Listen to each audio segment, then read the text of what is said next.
Hey, thank you for joining us today. Welcome to the Basics of Universal Design for Learning. My name is Karen Taylor, and I work for the Instruction and Professional Development Department for the California Teachers Association.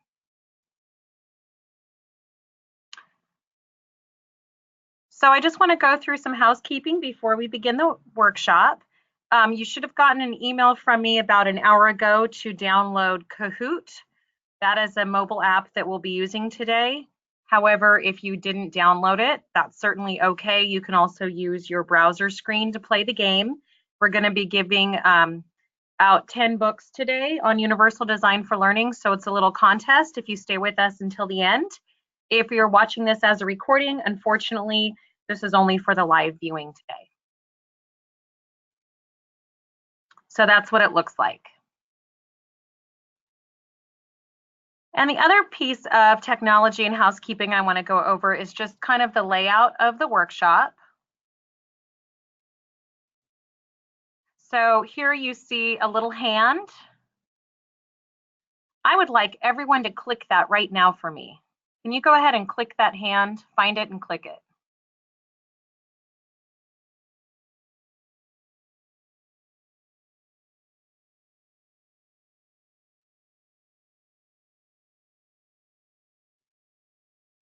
Great. Okay, thank you. We're going to actually be using this for a lot of the workshop. Then you have the handouts piece. You can actually download the handouts right here. These are not what the handouts look like. This is just from another workshop. We will also have the handouts in a Google Drive folder, and that link will be sent to you after this workshop today. And they will also be placed on the website, the CTA website, under the same location where you registered. So if you see handouts, can you go ahead and raise your hand?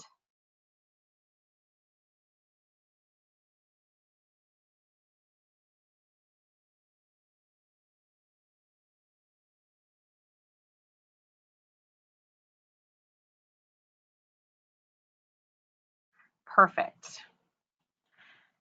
Okay, if you have, also if you've downloaded Kahoot, I'm going to wait to give you the code until the end of the workshop, so you don't have to worry about that right now. Then we have the question area. I see one person has already found that, so thank you. We're going to use this today for questions and also for a quick write activity. So let's go ahead and get started.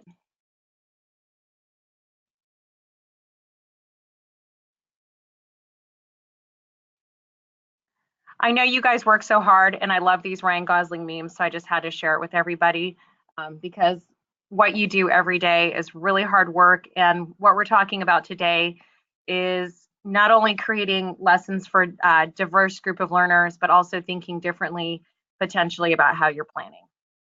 So hopefully this brings you a little joy.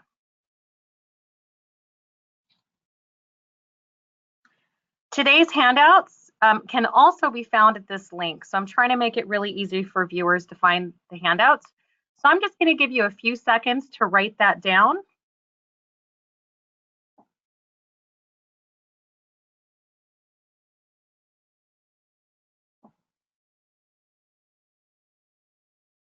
Okay, raise your hand if you need more time.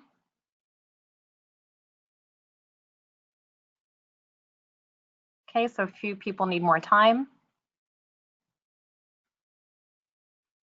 And I'll give this to you at the end today as well. So if you don't get it down right now, I'll give this to you again at the end. But it's bit.ly/UDL basics IPD.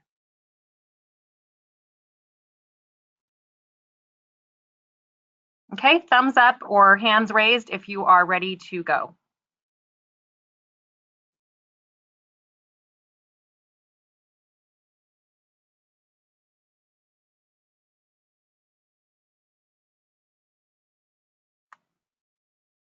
Okay, looks like we're pretty much ready to go. So I want to just start out with a little agree or disagree activity. Raise your hand if you have students with IEPs in your classroom.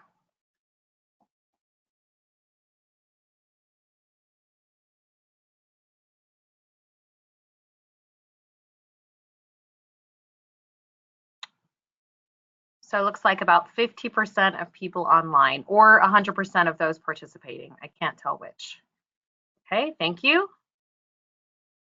Raise your hand if you have students you don't know how to motivate.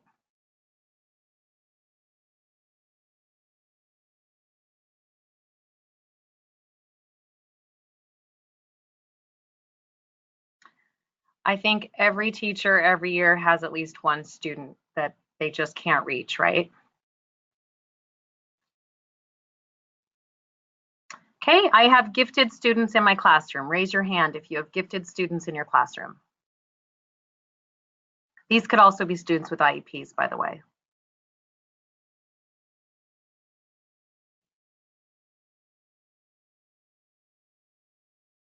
So almost all of you participating said you have gifted students in your classroom. How many of you teach a student or a few students who are unmotivated? Raise your hand.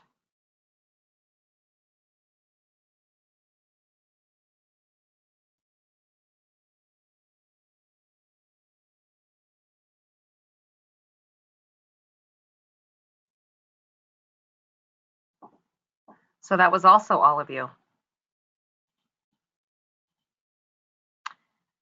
How many of you came here to learn classroom strategies?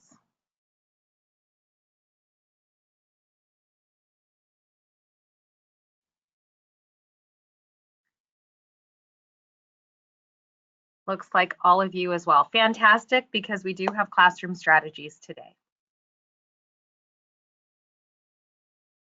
Okay, thank you for participating. So this is a basics workshop, so we will be doing an overview. We will be covering a lot of information. I don't want you to get overwhelmed. It might be helpful to take notes. We are going to cover a lot of different little strategies. You don't have to write every single one down. I have a lot of resources for you at the end of this workshop.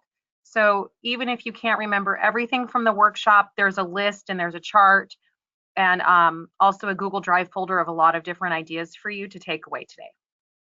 So universal design is really a set of principles for curriculum development that gives all individuals equitable opportunities to learn. So if you think about universal design in architecture is a ramp for a wheelchair, but it most certainly could be for anyone who has a stroller, anybody walking. It has a lot of different uses. And so universal design for learning is the same thing. You could also use it for, I see one person teaches adults. Absolutely. In fact, the person, if you teach adults, I even have some additional resources I can put in the folder today for adult learning and also for preschool. So there are three main considerations for universal design for learning that you see here on the screen. The most important one is that there is an emotional connection to learning. And if you have an unmotivated student, they're not going to learn. And we're going to talk a little bit about the neuroscience behind that. Secondly, there's a consideration for student learning and processing. And third, there's consideration for student action and expression. And all of this is in the handout called UDL webinar presentation. So there's also a copy of that. And how we see this manifest itself is in the classroom is through instructional goals, through assessment, through your teaching methods and how you interact with students, and then your instructional materials.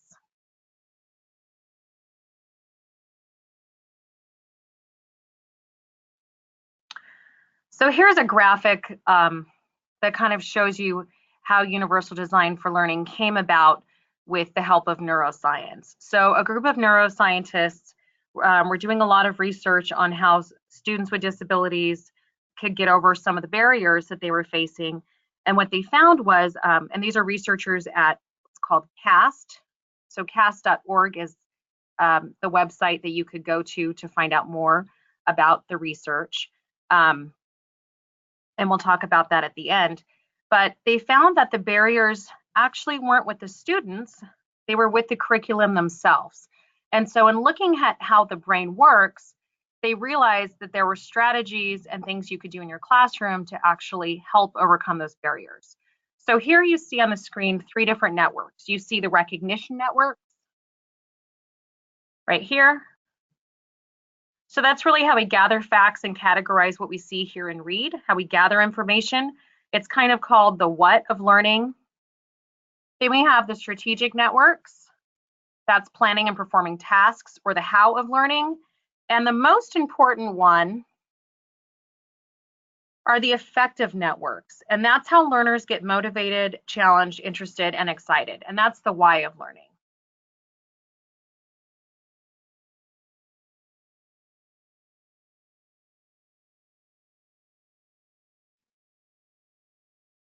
So here's another image just to show you that these are actually networks here. And the green part of this drawing, the affective networks, that's really the emotional center of the brain. And if the emotional center shuts off, then the other networks don't work.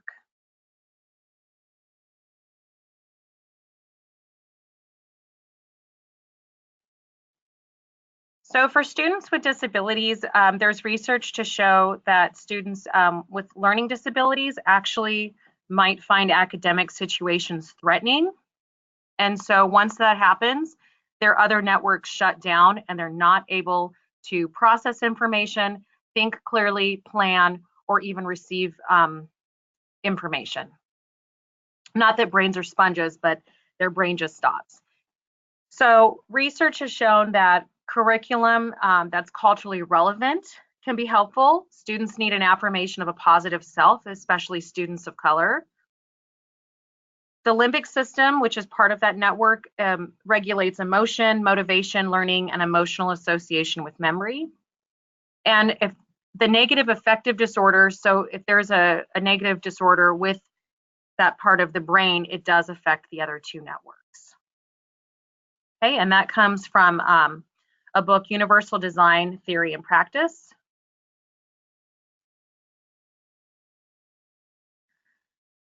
So here's just kind of an example of what you could do with students who aren't motivated.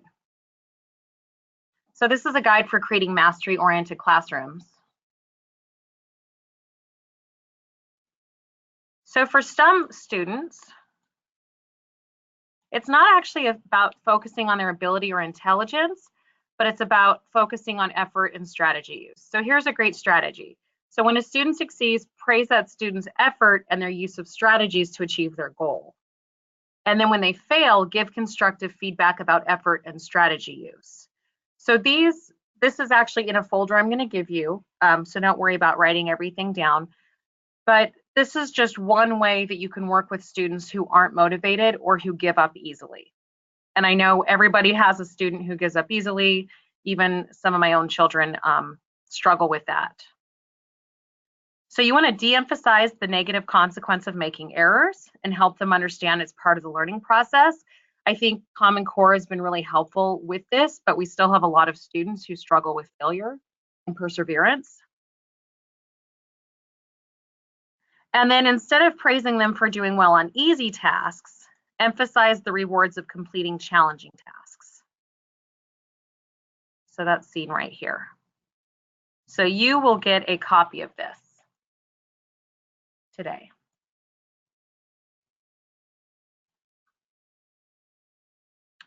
Here's another example of how you might motivate students. Now, I know this seems weird. This is a picture actually of Nuremberg race laws and the impact. But when I was teaching 7th grade history, one of the standards we taught was about the Spanish Inquisition. And my particular class really wanted to learn about World War II. So instead of telling them, no, it's not part of the standards, I'm not going to teach it to you, I tied the Holocaust and persecution of other groups of people in modern history to the Spanish Inquisition and to standards that we were supposed to be learning.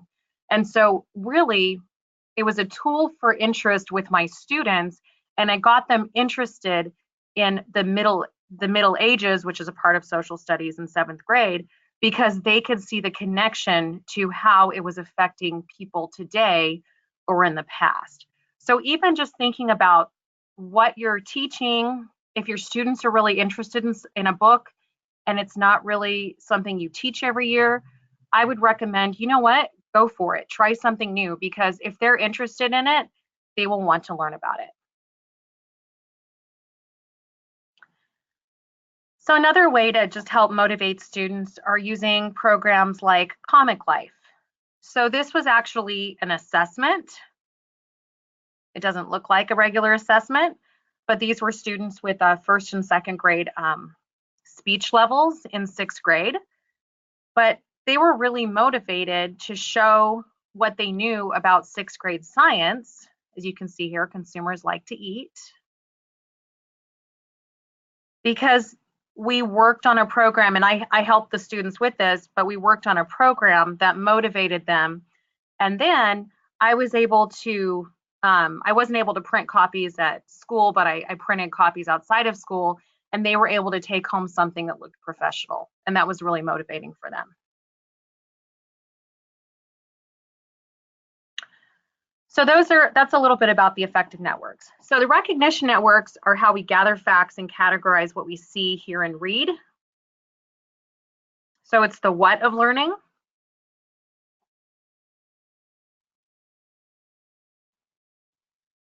So just some strategies you can use in your classroom that are really easy. This one is honestly my favorite right here. So if you notice the color of my text, it's contrasting. So there's a really hard contrast, so it's easy to see, but I've changed the color every other line. So for students who struggle visually, they put information together and they can't tell the lines from each other, or the words blur together. If you actually take your notes, so whether you're in high school or elementary school, if you can actually change the color of your text every other line, that helps break up the information for them. Also, the way you do your layout can make an impact, and I'll show you what I mean by that. And then size 14 font has been shown through research to be the most effective for students. And as a former middle school teacher, I'll tell you, I've seen a lot of classrooms where, you know, the test was photocopied 2 pages to 1 page.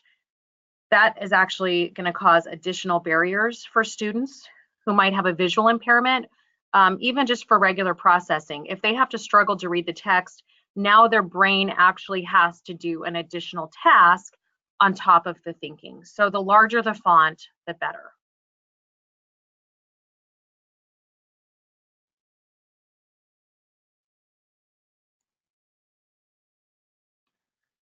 So here's another way. This red background actually is not very good. So there's good things and bad things about these directions. This is from a first or second grade class.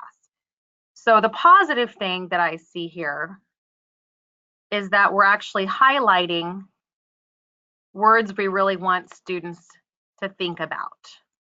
How does the character feel? You know, think, behave. The bad thing about this is that we have red on top of red. So if you're going to do color contrast, I wanted to show you, you want to have some real contrast from that. But the symbols also can be helpful. So the reason why kids are drawn to emojis is for language barriers. It's really useful. So you could also use emojis with your directions, whether you're in elementary school or in high school or middle school.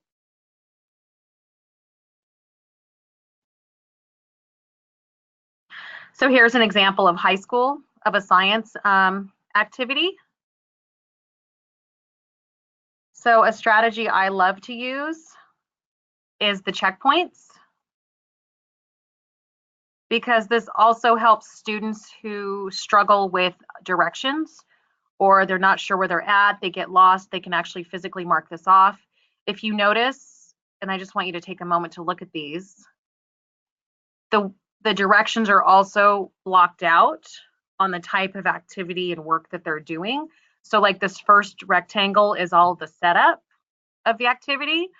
And then the second rectangle is actually what they're supposed to be doing. And then the last one deals with the questions below. And if you notice in each of the questions, instead of a line, I gave them a square because this gives them an opportunity to actually diagram something out. They don't necessarily have to write it out, but they have to explain it in some way. So it could be in words, diagrams, drawings, etc.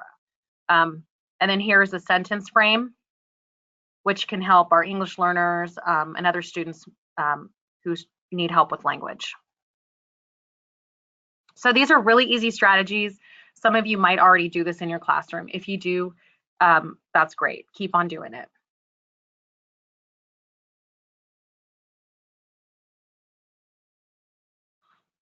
I love these, I don't know what they're called, wood construction toys. Now you're probably thinking this is elementary, but actually this is a great way to change how students interact with information in geometry. So I would actually use these in middle school or high school for students to work with angles and other geometric shapes. It actually makes it tangible. So it's providing an alternative to visual representation. So it's all about choices. So, you know, we could be drawing a line in geometry, but that's visual. And you could be talking about it, that's auditory. But this gives them, for some students, they need to actually physically touch it and use a manipulative. And so this is just an example of how you would use that. And these are pretty cheap too.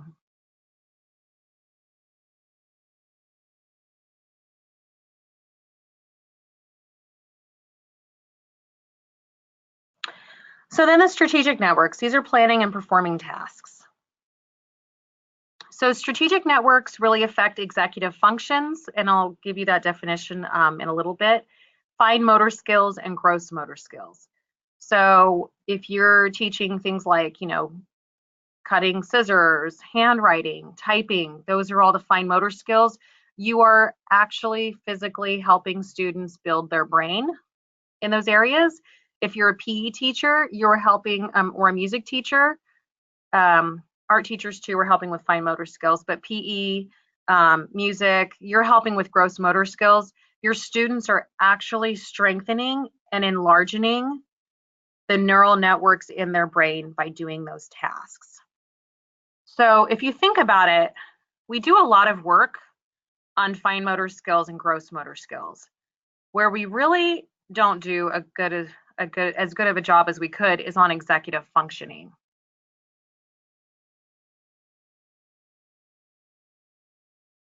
So executive functioning is the process that guides pattern recognition, planning, organizing, self-regulation, self-assessment, and decision-making.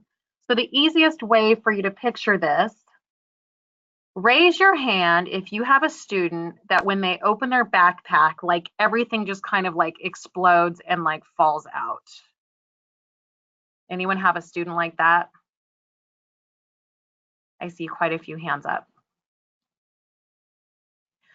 So that's a student that struggles with organization. That is the same network as the fine motor skills and the gross motor skills, okay? They're different neural networks, but it's all in the same area of the brain.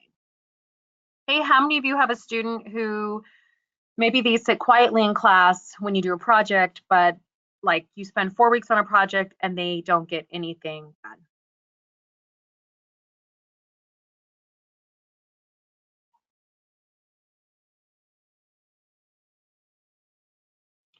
So about 14 of you have a student like that.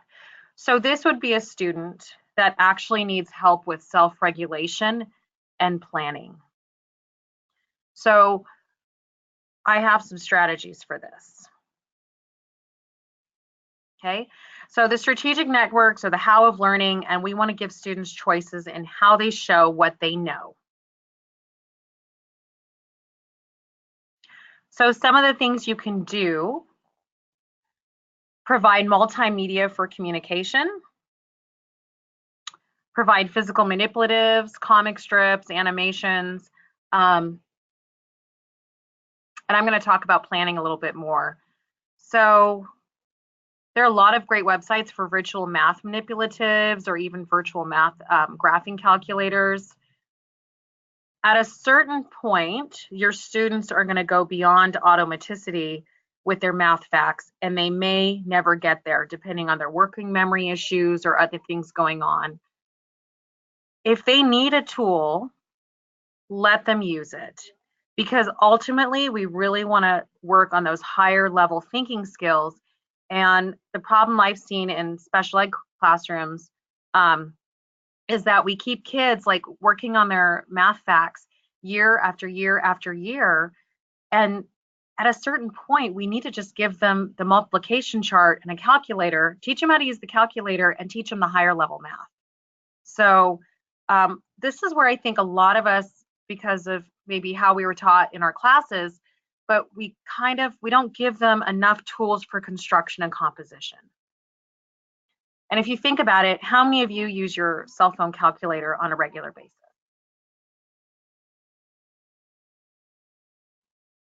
So I'm not saying that memorizing your facts isn't a good thing. I'm just saying at a certain point for some students, we need to move beyond it and give them tools for construction and composition. Same things with grammar checkers, spell checkers. It's okay to give them those tools because that's also real life application. So here's an example of how you would maybe do something different for vocabulary. So on the top here, you have illustration. So these were actually 7th graders who were reading a high school text. This was in a special ed class, and they were using illustration to convey metaphors. And this is from the story The Long Rain from Ray Bradbury. The middle picture is an example of students using illustration to explain complex vocabulary. And then this bottom one right here, see if I can zoom in. Oops, sorry. So this bottom one right here is actually a diagram. And so sometimes if instead of explaining a complex set of procedures in words, you might want to just have them diagram it out to show you that they understand the concept. And I think diagrams are a great way to explain concepts.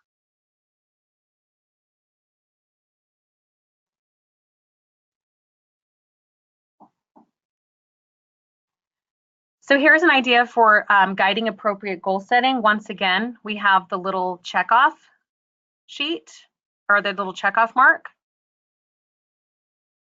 So for students who maybe struggle with finishing, maybe you just, sorry, these aren't the straightest lines, but maybe you say, okay, Emma, in the next, how long do you think it's going to take you to work on this? And they say 20 minutes. Okay, I'd like you to get this done. I'm going to come back and check on you in 20 minutes. So this gives them a way to guide themselves on appropriate goal setting. If you start this in the beginning of the year, then for those students, you know, they can get a little bit better each time, but it helps them with their cognitively think about how they're setting goals for themselves.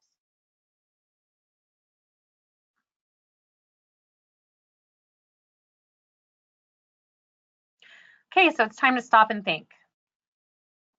So I'm sorry we don't have a chat that everyone can look at, but what I'd like you to do is, as you were listening, what came to mind about your own classroom? So I'd like you to write what came to mind about your own classroom in the question box. Only I will be able to see them, but I will probably comment on a few. But please share with me what came to mind as you were listening to this information. So we're going to give you about 1 minute.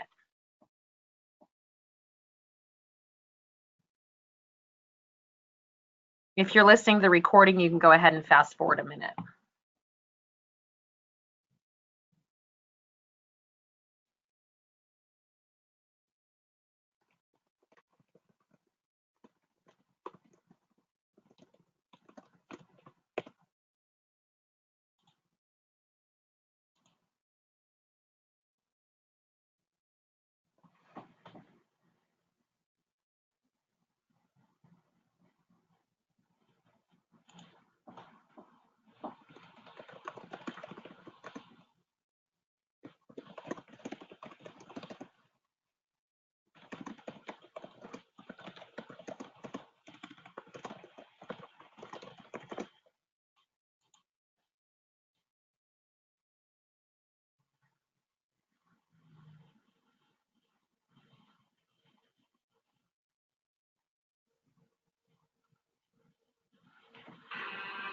Okay, so time's up. If you had a question, you could go ahead and put that in now as well, and I will work on answering those for you.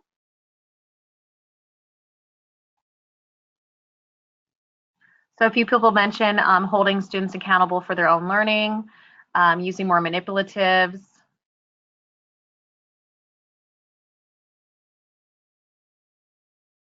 Someone already uses the 14 font and color coding. I think that's awesome.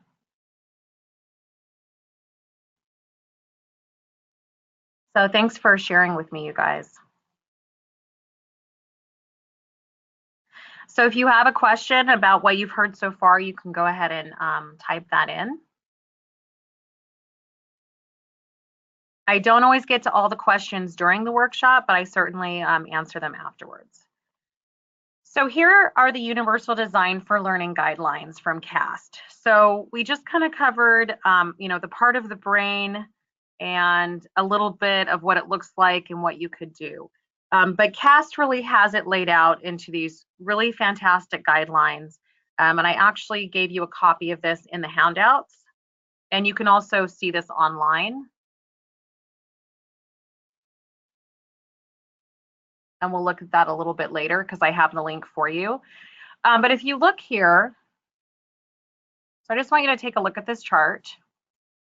When we look at the why of learning, the engagement, that means that we as educators need to provide multiple means of engagement to our students.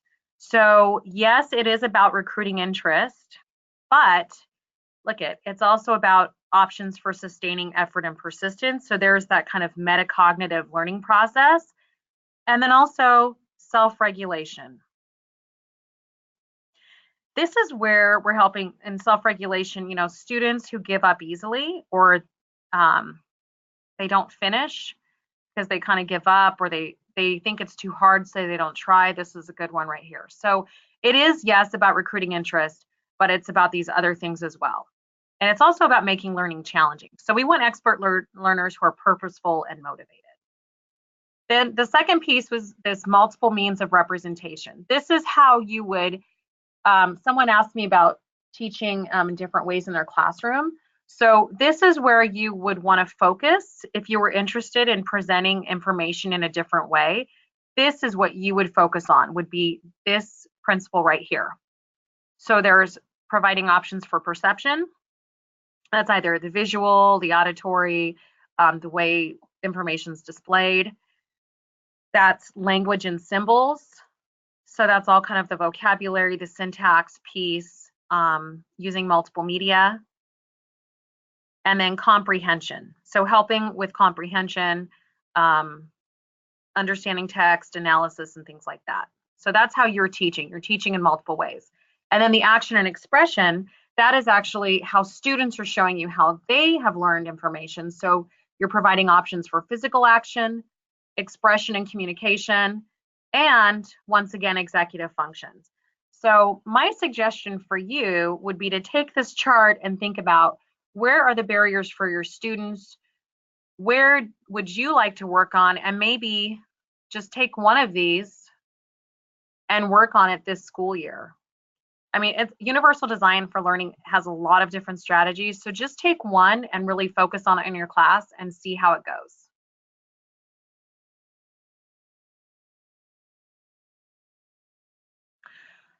So how do we plan using UDL in our classroom? A big part of Universal Design isn't just the strategies and thinking about how we can provide these options, but it's actually planning for your students. The most important thing you can do in planning for your students is knowing your students. Because if you don't know your students, you can't really plan accordingly. The second thing is to find opportunities within the task to change some things up. And then, of course, plan accordingly. So I'll actually show you an example of what I mean.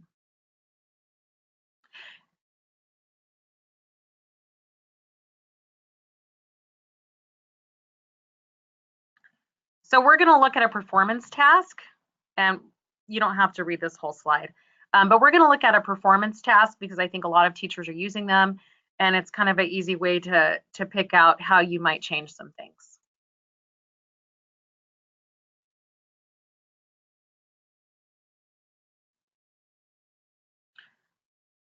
Okay, so here's an opinion writing piece. It's a performance task. So we're asking students to write an opinion piece on the lined paper provided. Now, unless this is like some kind of test where they have to write on lined paper, I want you to think about this. Could you change this in your classroom so that students could use something other than lined paper? Could you change it to maybe they're going to record everything and then play it for the class? Could they type this out on a computer? Maybe you have a student who is a early language learner, and maybe they dictate to you their opinion, and you help them with that. So right here, there's some options. Okay. Then this is the paragraph students read. Okay, and then there's a brainstorm space right here.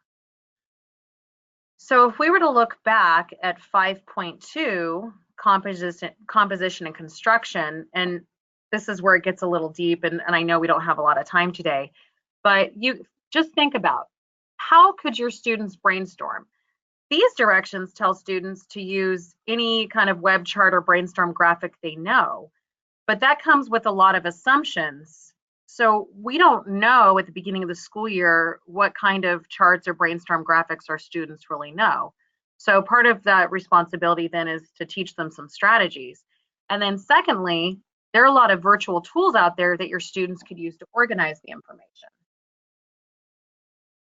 So one website that I like to use is called Padlet.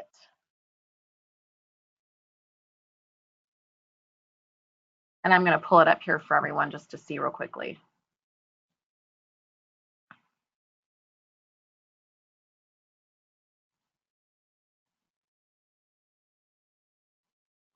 So I'm going to scroll down quite a bit here. These are all with adults. Well, and I know we have some people who teach adults here. Here's England in the Middle Ages. Here we go. So this is actually from a class. So share what you know about English kings and laws in the Middle Ages. So what I like about this is if you only have one computer, you can have your students share their answer, and then you actually would click on this and little post-its would come up. So maybe you put student name and then what they contribute. If you're in a computer lab, I've done this before where, and I'm no longer in the classroom, but when I was in the classroom, like if I was at a conference or I had a sick day, I would actually log in at the same time as my students, and I'd have them go to the computer lab and I'd participate with them.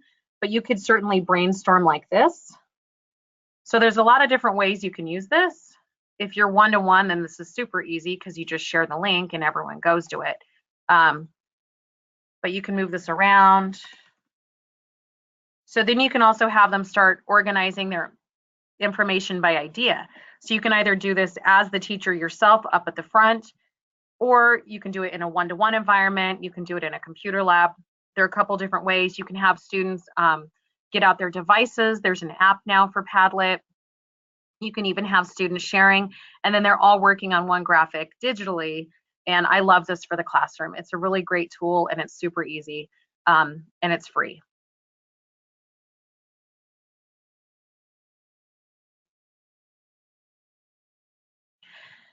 And then just thinking about the time requirements. So if you just look down here.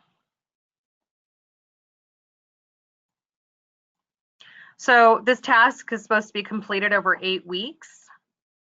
So for your students who struggle with that, you really want to divide long-term goals into short-term objectives, if you can see where I'm highlighting right here. And you also want to use prompts or scaffolds for visualizing desired outcomes. So here is where the long-term goals into short-term objectives, for your students who struggle, you might give them kind of like that checklist, or maybe you like cover some of the directions so that they only look at what they're supposed to focus on a daily basis. And then for the prompts or scaffolds, you know, providing just some visuals for them to kind of see what they're supposed to be working towards, so that they have an idea of what's expected of them. And what I like about this is that if you're doing this in your classroom with all of your students, you know, a lot of these could be used, and I think they're more successful than accommodations for students with IEPs. I think if special ed teachers started putting in universal design for learning strategies for students, I think one, they're way more effective than kind of the common accommodations we use of, need more time or repeat directions.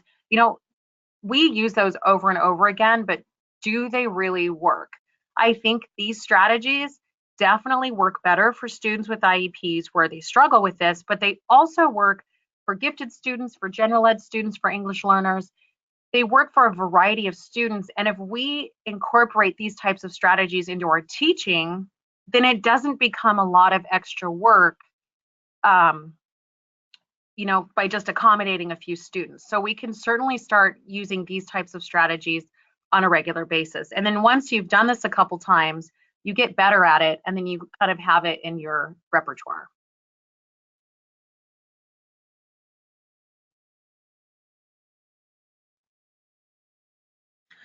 So this is a universal design for learning lesson planner that I created. And it's actually in the UDL book that we are giving away today. And it's also online, and it's also in your handouts in the 2018-19 UDL book. So I just want to show you briefly how it works.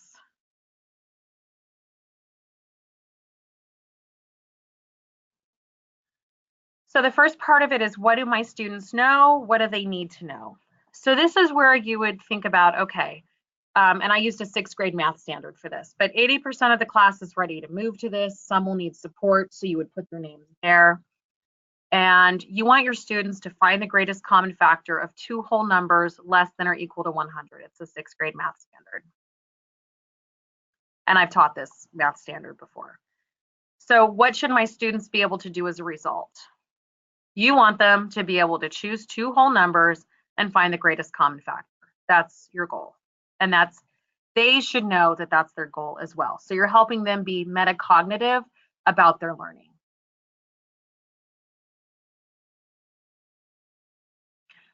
Then you want to think about the barriers. So I have quite a few. I've got students who need reminders and don't stay on task. So I'm going to think about, who are those students? I'm going to give them a checklist of each step, and maybe I have a timer.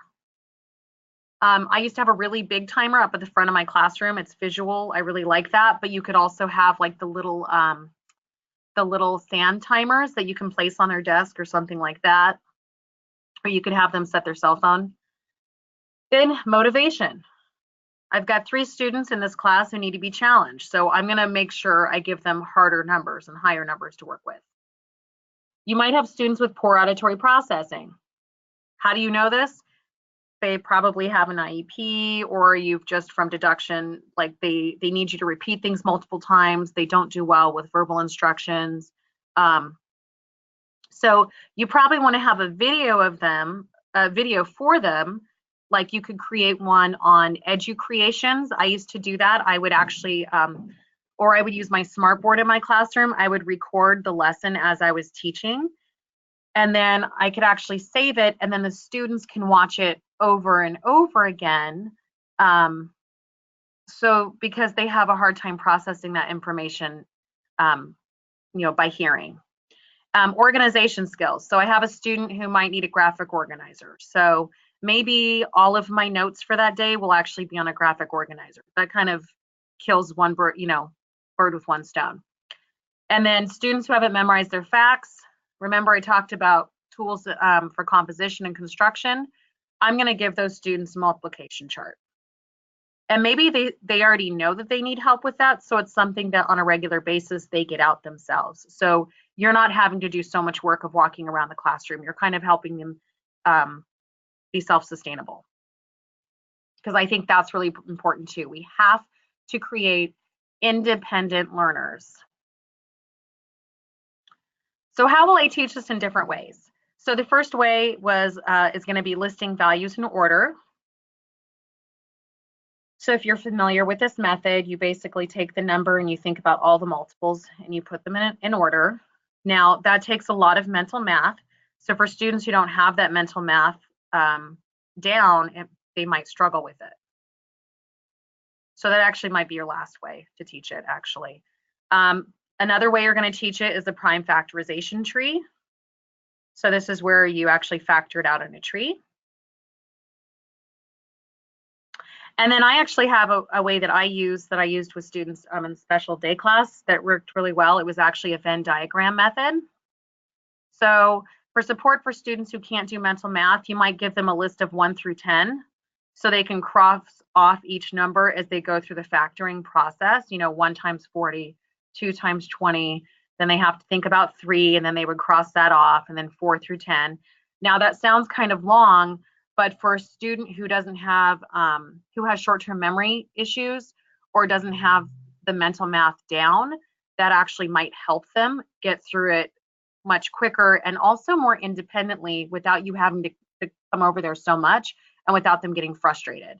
And then they use a Venn diagram to write shared and non-shared factors, and then they circle the highest number in the middle. But even just giving them this list of 1 to 10 can be useful. So that's how you're teaching it. Then how will they show what they know? Well, they have 3 different choices. They can utilize one of the 3 methods above. Okay, that's their choice. This also helps you see where your students are at in terms of their math abilities. And then the last one, students A and B need harder numbers. So I know I need to challenge them more. And then I have some other students who maybe only can work with even numbers to begin with. So I'm going to think about maybe having some choices. I like to use index cards. So I'll just draw it out for you. So I like to have an index card or Post-its, and maybe I place the numbers here, and then everybody like chooses different cards to work with. And what I do is I color code them. So the easier cards, the easier numbers might be, say, yellow. The more difficult, challenging numbers, like using bit larger numbers or with 3s or 7s, you would make them a different color. And then when you're passing out, even though you're offering a choice to your students, say you have them take 2 cards, you kind of know which students need the help and which needs challenging. So you're going to have them pick from a different color of index cards, but it's not something they may necessarily think about. It's a way to help your students without it being so obvious to other kids in the class, which I know is really important too. Another way you could keep them engaged in this activity would be to have them work cooperatively, where teams help each other find the greatest common factor. And then your other support is that checklist of 1 to 10 for this number 3. So whether or not this takes a couple lessons, I mean, you obviously probably don't want to teach all 3 in one lesson, but you do want to give them time and different strategies. And I think Common Core works really well for this because you're supposed to teach in different ways anyways. But this planner is just to kind of help you think about, how am I going to present this in different ways? How will they present to me in different ways, while keeping the success criteria? We want to make sure that they're meeting the learning goal. And then how are you keeping them engaged throughout the process? And like I said, engaged doesn't necessarily mean it's what they're most interested in all the time. That's kind of impossible. But it is providing opportunities where they'll be more engaged. So the checklist is for students so that they don't check out so much. For the kids who struggle, you've got the social cooperative piece and then the challenge. So you're really doing 3 different things. And I hope that makes sense to you. So let me just erase all my drawings here.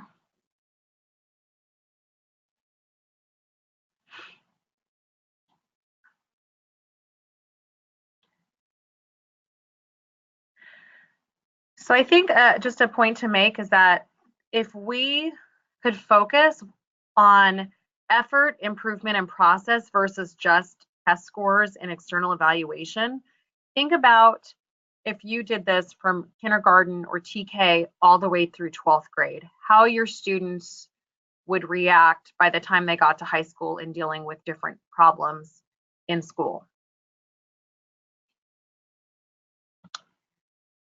So it is Kahoot time. We are right on time. And then I'll share resources after this. So I'm going to pull my screen over. You do have to look at my screen because my questions are going to pop up on the screen for you guys. So you guys can hopefully all see this. So you're going to join with the Kahoot app or at kahoot.it. And this is your game pin, 5122997. I'm giving away 10 of the Universal Design for Learning books. They're really nice. They have lesson plan ideas. They have curricular materials, resources. There's ideas for your classroom with technology. There's ideas for formative assessment. And there's more information on Universal Design for Learning. I'm going to give 10 of these out, plus I'm going to send you one of our older books that also has information on preschool and adult learning. So I'm sending all those resources out today. So please make sure you use your name. I should have prefaced that. I see some initials because we're going to use the registration list. So if you have your initials, maybe send me a message or change your name. Okay, we have 12 more seconds. And if you're watching the recording, you're obviously going to fast forward, but for everyone else who is live with me right now, we're going to start.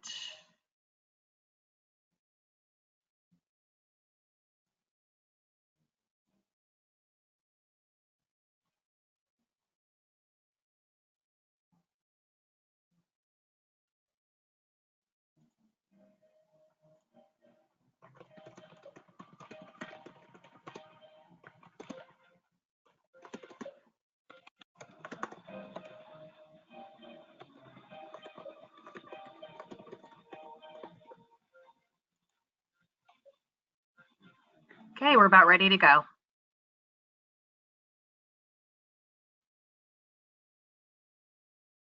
Okay, so what are the 3 principles of UDL, or Universal Design for Learning? So you should have the colors. You're going to choose the color that is the correct answer.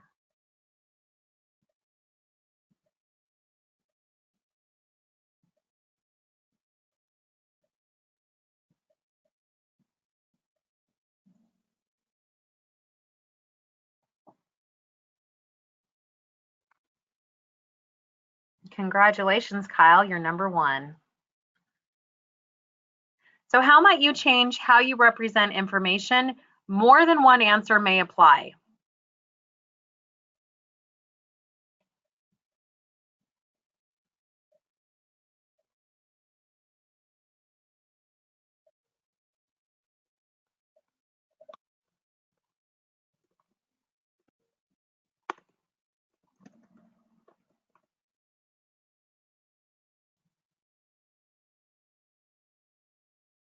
Kyle is still in the lead, it looks like. Which of these does the strategic networks not affect?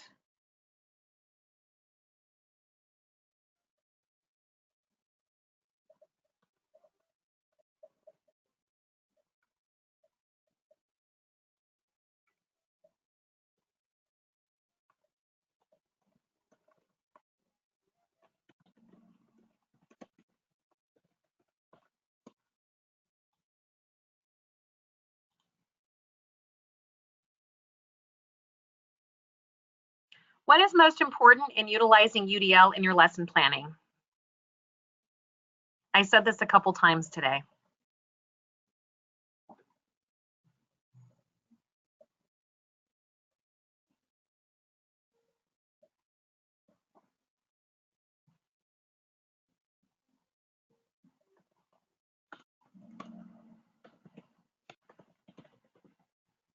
By the way, I'm not sure if any of you use this in your classroom, but I love using Kahoot.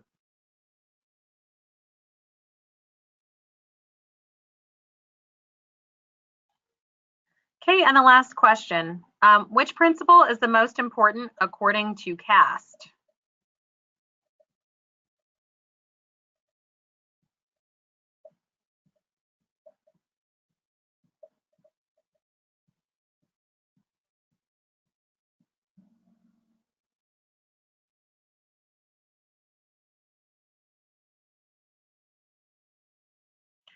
Congratulations, you guys. So I'm going to save the results for myself. Oops.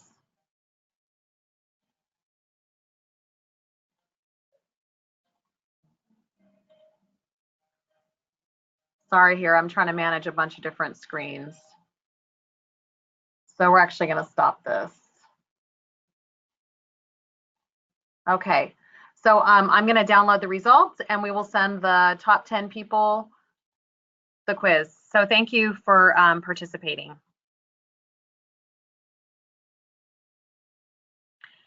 So the last part of this webinar, we have about 4 minutes left, is just resources for you. So the first one is resources by UDL Checkpoint.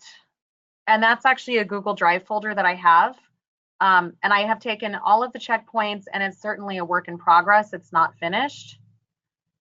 But if we actually click on this link, and this is in the handouts, so you don't have to write everything down. I just want to show you what it looks like. So I actually have every checkpoint organized by color. So it's kind of confusing because CAST changed the order of their principles, but this red one here is the what, the blue one is the how, and then the green one is the engagement piece.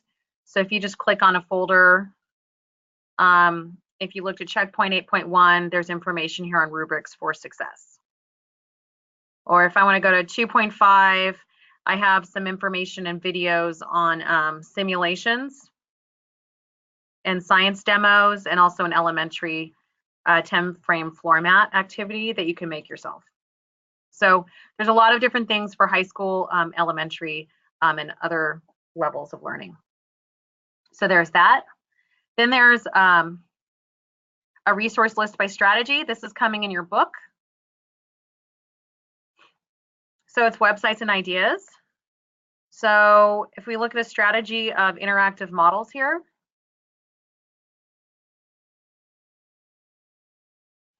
you can see Splash Math is something I recommend for math. Alternatives to sound, you've got visual timers. So you have quite a few suggestions here. Okay. I find this really useful when I'm looking to try something new. Then we have the UDL guidelines at cast.org. So they've totally changed their website. I had to figure out how to use this before this webinar because they changed everything. But actually, this little graphic in the corner is what you want to use. So when you click on it, it pops up, and this is pretty cool now that I've learned how to use it. So someone had asked me about multiple ways of representation. So I'm going to click on customizing the display of information, and it's going to give me some information on that. Give me some suggestions, and then if I want to explore the research, I can. And then you just always go back to the guidelines. So that's how that works. And then there's an article I posted for you that I really, really liked. So it's in the handouts, and it's also in the handouts folder. And these are 10 UDL tips for designing an engaging learning environment. So number 10 is supporting risk-taking.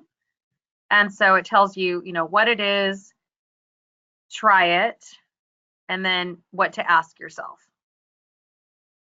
So I have this, like I said, in the handouts. And then here's the link again for today's handouts. So it's bit.ly/UDL basics IPD. You will also get this link in the email that will be sent by GoToMeeting.